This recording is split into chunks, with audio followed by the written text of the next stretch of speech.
Good morning, good evening, good afternoon, ladies and gentlemen. Welcome back to Monday Mashup here with the boys. Got a lot to talk about. Rev share era, NIL management from these players. Some guys are kind of using their head the right way. Start, sit, cut, bench. You guys loved it. We're bringing it back once again.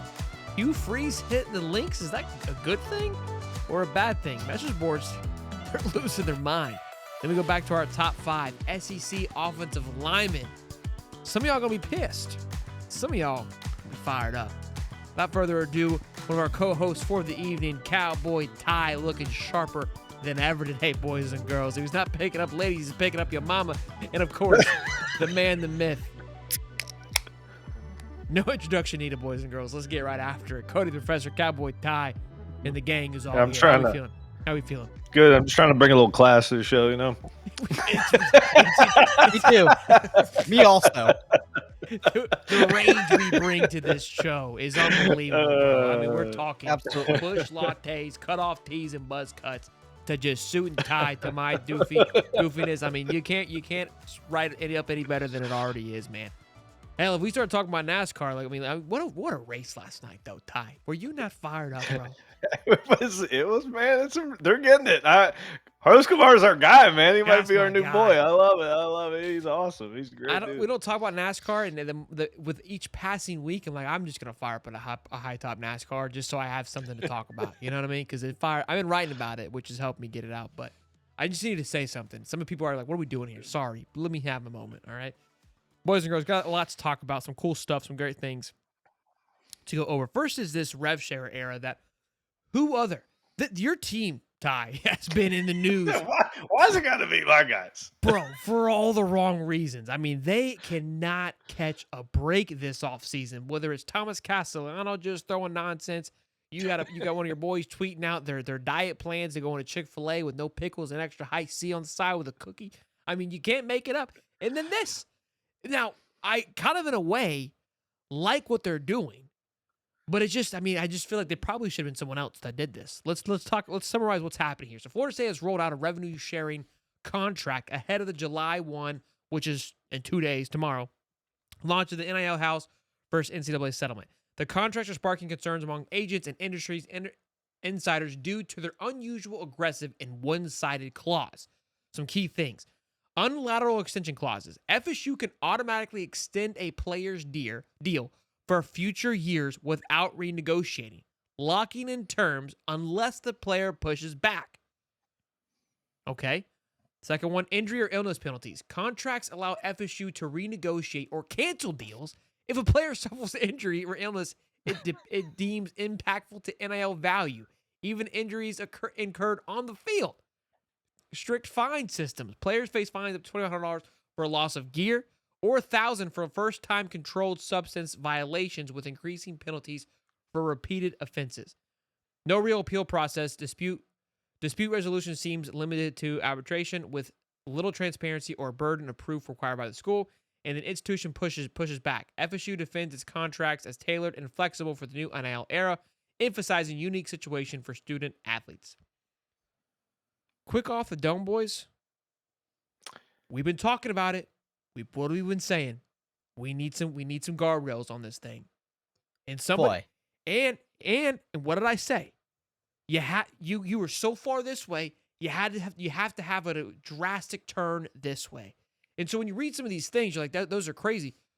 Go look at the NFL contracts. I'm reading this and I go, this was put together by someone who worked in the NFL. If those guys go out there and get an absence or they lose gear, those guys can't be just flaunting, like losing gear like that. Go watch on TikTok when at the end of the year, they only get like a handful of jerseys that they get to keep, or they got to pay for those jerseys. They have to pay for the jerseys and take it home. And it's in the NFL. This isn't crazy. So it seems wild. I think them, being able to automatically extend a player, that's asinine. They're just, it's like we're gonna ask for this and meet you in the middle. But I don't hate it off the rip. I really don't. I think it's what's needed. Yeah, I think there's some things in there that are like a little aggressive. Like losing cleats. I think that's like a little insane to me. Like cleats are given to you. Like, I think what is happening is everyone's kind of new to this. So when you have like lawyers in place, they're going to throw the world to try to get the world for the school and protect the school because that's who they're representing. When in fact that the player's going to fight back, and somewhere, like you said, they're going to meet in the middle. Because what could eventually happen, and this was going on in my head, like, well, they go, well, this school's doing this. Like, we're not gonna fine you for losing any of our gear. We don't care. We get it for free. Like it's gonna be like negotiation between schools almost. So, I think I've also read that this is not the only Florida State's not the only school to already write this, and like there's some schools that are even worse from what I understand of their writing. But FSU was one that was thrown out there. However, it's like they're going to ask for the world. They're not going to get the world. Their lawyers are going to fight back, and these lawyers are going to meet in the middle, just like anytime it's like almost like a court case. It's just very similar. I don't think they should be able to renegotiate their deals without even asking. And the injury thing, I think you should still pay the kid. I don't think that should be a thing. I think that's a little harsh, especially when they're representing your school. They're out there playing for your school. So I don't know. They'll come to some kind of agreement in between, and I think we'll see more and more contracts are very similar looking. Look, if they're putting some of these things in, clearly they've become an issue. I think the clothes thing, I'm fine with it. The injury thing I don't believe in that at all. I believe that you both make a commitment to each other and that they should be protected, right? And again, I think that you should be able to lock somebody in, and the only way they can get out of it is they put, like, that's just crazy. Like what that again, the small things there, but I do think that the basis of it are heading in the right direction, Cody. I'll say this. So I know where the injury thing probably came in. It's probably guys getting hurt not at practice, not at games. It's probably guys, going out getting in car wrecks, guys, are getting hurt off, messing around on four-wheelers and stuff. I'll say this. The only reason I know that sounds like? Sounds like a lot like my beloved Marine Corps. Okay. Listen, you lose gear, you're getting fined. They're taking it right out of your check. Okay.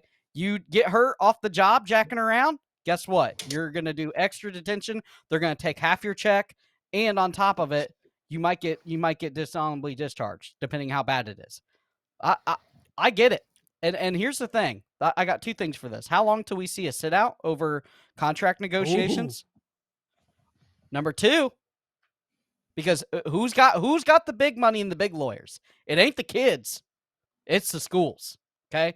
They literally put law degrees, make lawyers at schools. Okay. They have a plethora of wealth of how to beat a legal case. Football. I mean, did Cody just drop a bombshell for the boys here? I mean, that could be a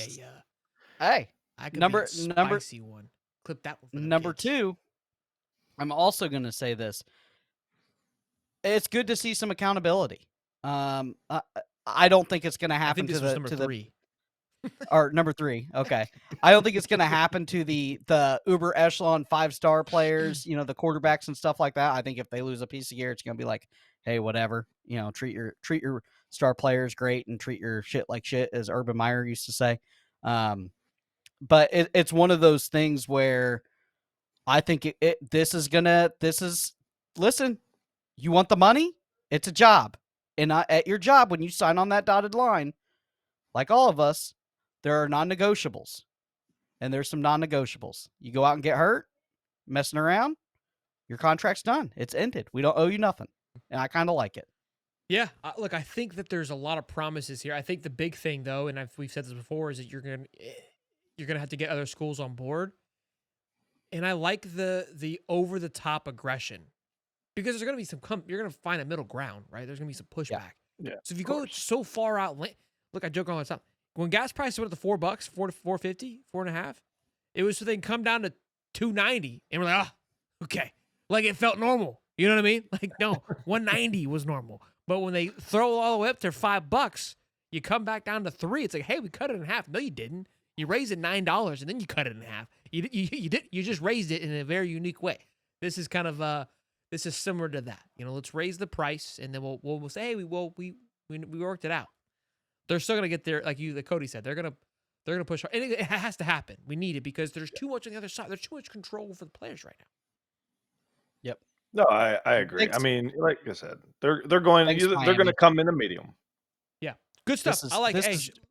I just don't know This is if direct FSU should have been the reflection. one that lead the charge. I don't know if they were in the right place to do that, but I mean, look, kudos to them for being the guys that step on the. I mean, Well, the two I'm the gonna 2 and 10 team's got to be the leader. Like, what are you talking about? You're right. They got to gotta win be a something. leader something. Yeah, I'll say this real fast. This is a direct reflection of what happened with the Wisconsin cornerback going to Miami. This is schools are tired of getting burnt. This is exactly Agreed. what Agreed. happened. All right, boys, great stuff. Let's talk about NIL a little bit here. I mean, we were just talking about it. We're going to talk about it some more. This was one thing, again, we always try to notate when we talk about NIL, there's the good, the bad, the ugly, and we try to talk about it on all cylinders here. I thought this was kind of a cool story. They interviewed Arch, and you're seeing these guys, and we're going to see them, I think, more than ever. I know more than ever in these commercials, right? And when you think about that, and you kind of go back to years prior, when you think about, like, especially when it comes to golf, when we would see Tiger and Ricky and all these guys in commercials, or Baker on all these football commercials, and they have a shitty year, what do we say? Well, if they weren't doing all these dang commercials, right, they have time to play and focus, they wouldn't be an issue. Given that most of these things are probably recorded before the season. But us as fans, that's not how we see it. We think that they went on a Tuesday and recorded this commercial really quick.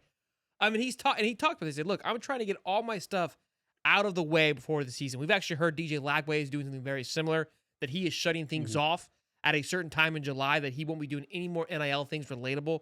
It's all football from here on out until the end of the season. And I think what I love about it is just, again, one of the positives is that these kids are getting acclimated very early on in this pro sponsorship life, where they're going to have to navigate shooting commercials and doing promo shoots and whatnot, and also maintaining a career and a social life, all these things, which are very tough. Patrick Mahomes does it. Travis Kelce does it. And so just hearing somebody at a 20-year-old age talk about it is great. It says, obviously, you want to take advantage of what you can and make the right decision on partnering with companies, but I'm focused on ball because before this, he was only working with Panini America. So very small, not very, kind of didn't really venture out into the NIL world, but now he's working with Red Bull, Uber, and then he's got I can't wait to see the Red Bull commercial. I think they're going to be sick. Viora, and of course, he's in the EA Sports college football game as well. So all big time sponsorships, and I can only imagine these things are whopping deals, especially the Red Bull one. I think I mentioned this when Red Bull signed him, that it was kind of like a rebranding for Red Bull to dive into this college football space. Ty? Yeah, I mean, I like what Arch is doing. Personally, I mean, it shows that he's more interested in playing football than making a bunch of money. Like, not that it matters to him when you're a Manning, but it shows his dedication to the school. It shows his dedication to the game.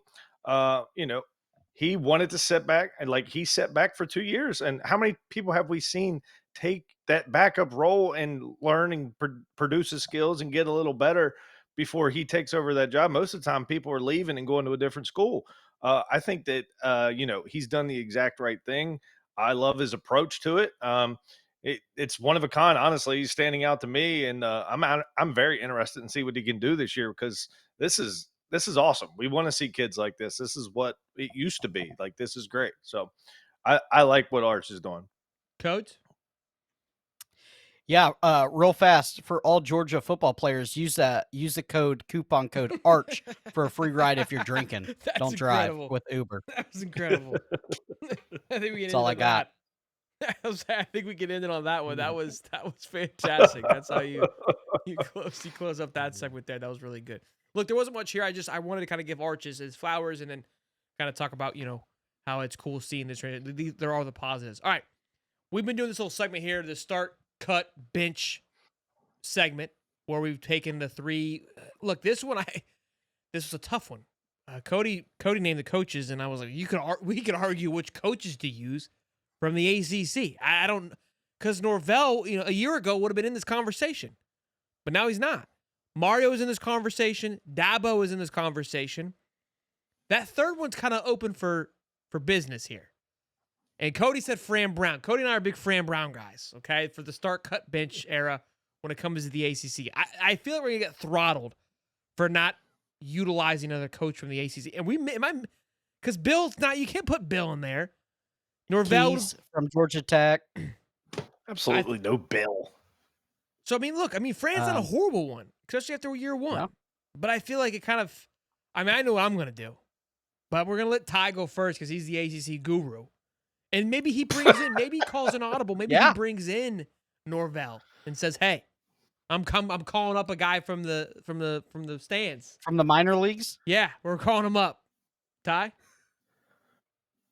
Yeah, well, give me we got listen. I'm a big Fran Brown guy now too. I love this guy because he's the greatest recruiter on earth. I'm in, boys. Let's go. The Syracuse Orangeman. That guy can start for me any day of the single day of the week. I'm gonna sit Dabo Swinney just because there's something about him that just annoys me. I'm sick of him not getting in here. I'm sick of him not taking the transfer portal and running with it. Like he's still trying to do it the old-fashioned way, which is fine. Like I like the old-fashioned way, but you have to figure out a way to adapt to the world and adapt to the college football era. So I'll sit him, and then we're just gonna cut. But I didn't even know the third guy. Was it Norvell? Mario. It's Mario Cristobal. Why would we put Mario Cristobal in here? This guy's terrible. That guy wouldn't even be. He would be 12th in the ACC on my coaches list. I didn't even know who the third guy was. That's how bad he was. This we're gonna get toasted. For this might be a shoe-in, baby. This is good. Yeah, Cody, go ahead. I'm gonna go Fran Brown. Give me Fran, the best recruiter in all of the nation. Okay, listen. Hey, beat Miami when he needed to. Okay, and then called him out after the win. There you go. I'm gonna go ahead. I'm gonna cut Dabo. Oh my God! I'm gonna cut Dabo. This is crazy. I'm gonna bench Mario because Mario can recruit. He got a little NIL money down there. He be recruiting his butt off. Okay, so I'm gonna give him that in game. Hey, don't even come. Don't come to Hard Rock. Don't even go to the stadium. We just need you to sit there in the chair and watch it with a beer and some popcorn and your dogs. Just watch the game. We don't need you calling run plays when the game's on the line with 30 seconds left. You got it won. Don't do that. Don't call no plays. Don't make any decisions. You're cutting a two-time national champion for a guy to sit and drink his beer. Hey, yeah, you're crazy. Put him in phone. Put him in his straight jacket on game day. This is unbelievable. Go ahead. It's like the NCAA football coach. Always beat I'm starting the two-time national champion. He beat the portal allegations last year. He's coming into this year with one of the top teams favored in college football. He's going to win the ACC. Maybe we're going to see the man back. He's got a future top pick as quarterback, and he's back in his bag, boys. But he annoys me. He annoys me too, but he sticks to his guns. Guy's been doing it forever. Like, what are we doing here? He's one of the three coaches with a trophy that's coaching. Like, what are we talking about? There's no way in hell I'm keeping Mario. I'm cutting him. I'm bitching Fran Brown because I love me some Fran Brown too.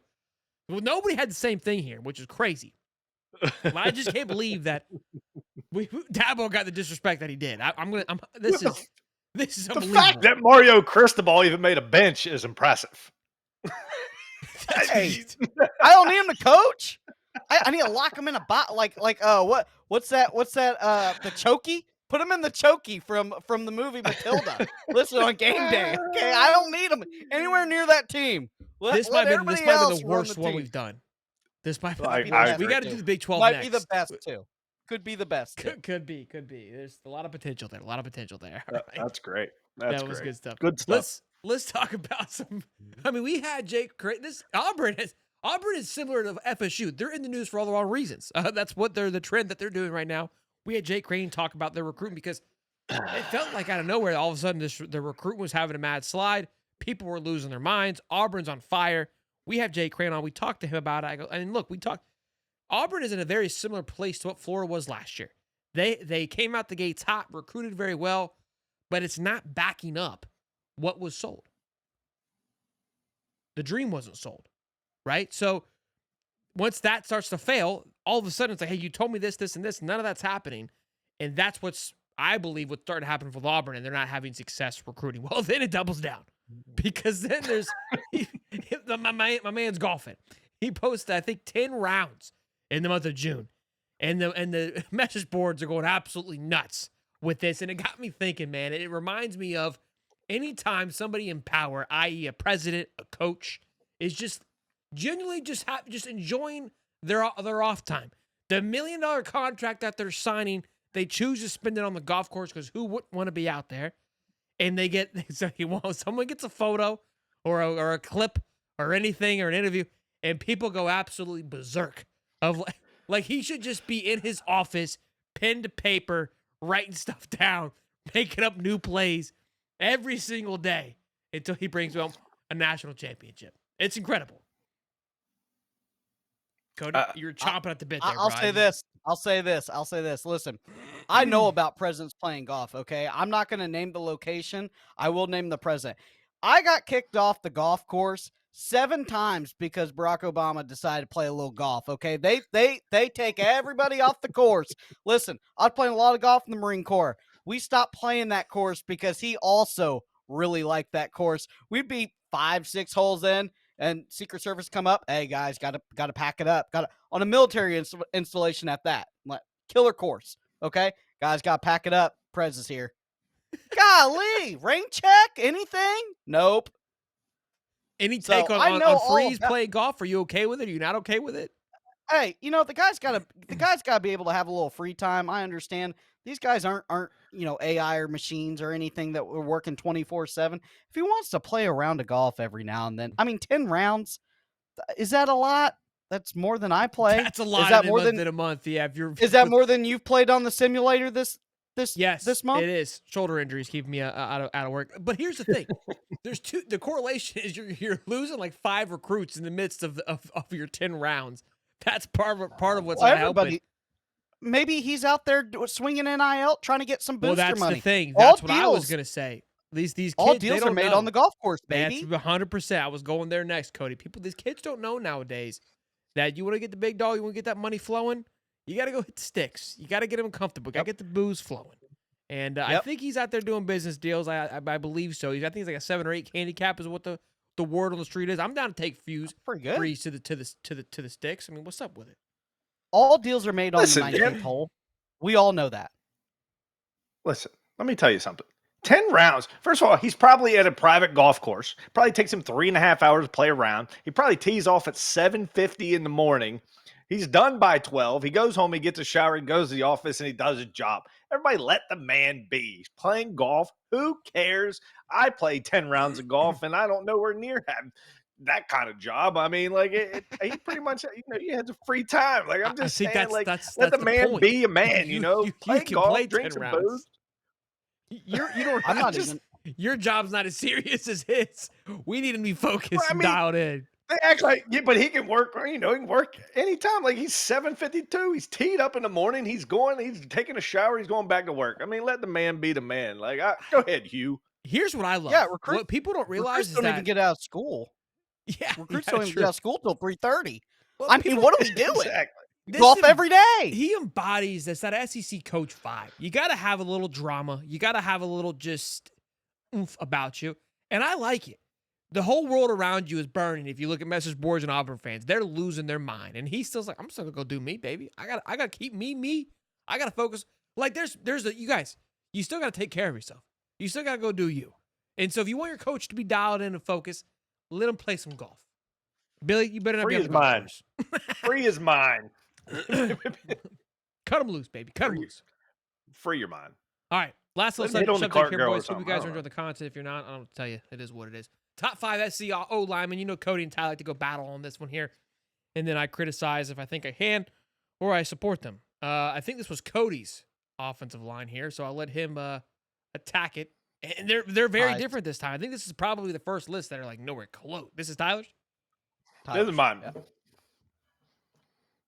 So I put these in order as in like how they are as a whole, not to like how they are most talented. Because I do think Alabama has the most talented offensive line. I just don't think they worked well together last year, and that bothers me. Texas A&M returns 4 of the 5 starters on the offensive line. They were one of the best. They were one of the best in the league last year, and there shouldn't be any reason they should be any different now. If they find some quarterback play, I think this offensive line can succeed because they run the ball about as good as anyone in the country, to be honest. So that was why they were number one for me. Everyone's going to say, oh, Texas lost Kelvin Banks. Yes, I know they lost Kelvin Banks, but they just replaced him with 5-star recruits. These guys are ready. Like, Texas is they put the number 35 guy on the right side. They have a starting left tackle that's coming back on the other side, or not the left tackle, the right tackle. The 5-star moves over there. They have to replace the center, but they did that with an also 5-star guy. So Arch is going to be sitting behind a bunch of 4- and 5-star linemen that are probably going to open up holes for the running backs. Play action going to be in play. These guys are great. Florida, actually, I did not realize how good of an offensive line they had last year. I was super impressed with it. They were one of the top teams that allowed the running backs before contact. They were like top 10 in the PFF, the running backs before contact, which was super impressive to me. Alabama, like I said, they have the best lineman in the country, and he's probably going to be picked in the top 3 in Caden Proctor. I mean, this kid can flat out play. The only thing, like I said, the reason I have him down here at 4 is because I felt like last year they didn't play as a whole. Like down the stretch of the season, like Oklahoma kind of dominated them. It worried me a little bit. That's why I put him down here. In this 5th slot, this could be any kind of team. I mean, it was like between Auburn, it was between Georgia. There was a couple other ones. I just took the team that always seems to produce. I like they're well coached, and Kirby. You don't think Kirby don't have guys sitting back there to just run people down their throats because they're a running football team. So that's why I have there, and um, you know honorable mention, LSU could be in there. Auburn could be in there. Uh, LSU losing Will Campbell might be a little bit of a problem, but otherwise, that's me, and that's why I got those teams there. Now, I'm going to let Cody go first because of how drastically different they are. I think that there's a lot of healthy dialogue here. So, Cody? Yeah, I got Alabama number 1. Obviously, with Caden Proctor and company, I think it's going to be a darn good offensive line this year. He's in a money year. I have Florida number 2. I wholeheartedly believe that. It's no orange and blue goggles or, Kool-Aid or anything. I think this is probably one of the best Florida offensive lines that I have seen ever as a fan. I think that they have encompassed the 5-1 and they realize what's at stake. They can run the ball. They're going to protect DJ Lagway. I think it's a terrific offensive line together as a whole. Texas A&M, a lot of talent there. They need to put it all together. I think they're they were up there on Ty's list also. They're very good offensive line. Listen, Texas A&M has money. They're gonna always have players. Number 4, I have Auburn. A little bit different than Ty's. I think Auburn is at a spot they recruited really well the last couple of years. Just overall. And I think that those players are going to start to become their own, and they're going to have this is a make or break year for Hugh Freeze. Okay. It's not just playing golf. Like, he's got to win. He's on the hot seat. It could get real spicy. I think it starts with that offensive line.